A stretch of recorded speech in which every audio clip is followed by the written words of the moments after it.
कलियुगामध्ये माणसाचं आयुष्य अल्प आयुष्य झालेलं आहे.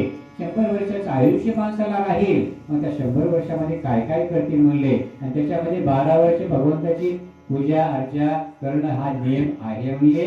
आणि त्याच्यामध्ये जर रोग जडला तर काय करायचं. आता सर्वात मोठा प्रश्न आहे. हे पुराण जे आहे एवढं विस्ताराने केले, या पुराणामध्ये अशी विस्तार केले महाराज, आपल्या व्यवहारातल्या कुठल्याही अडचणी भगवान शंकरांनी सोडवल्या नाहीत असं नाही. जर आपण याला एक एक अध्याय जर आपण याचं अध्ययन केलं, कुठलंच आपल्याला काही कमतरता पडणार नाही.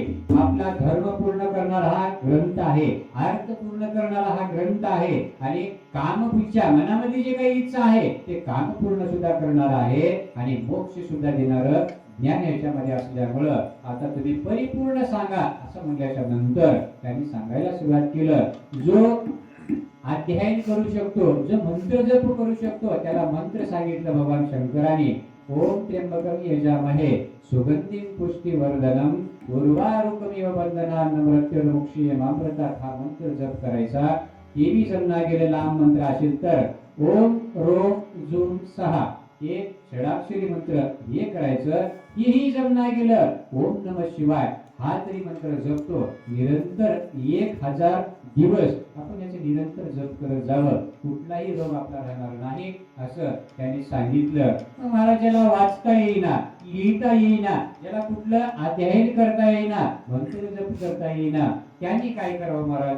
त्यांना काहीतरी उपाय सांगा म्हणजे. जर रोग जडला तर काय करायचं सांगा, कारण भगवान शंकराने सगळंच भांडार सोडलेलं आहे म्हणजे मोकळं, आणि सगळ्या रोगातून मुक्त करणारे आहेत. त्यांनी सांगितलं 1.25 लक्ष दुर्वा, 1.25 लक्ष दुर्वा भगवान शंकराच्या पिंडीवर आपण जर वाहिल्या, बेलपत्र पूजा वगैरे सगळं करून, तर आपले सगळे रोग दूर होतात असा सर्वसाधारण माणसाला सांगितलेला नियम आहे. आता आपण रोग, आता आपण असं ऐकतो खरं, पण अनुभव घेतो का महाराज.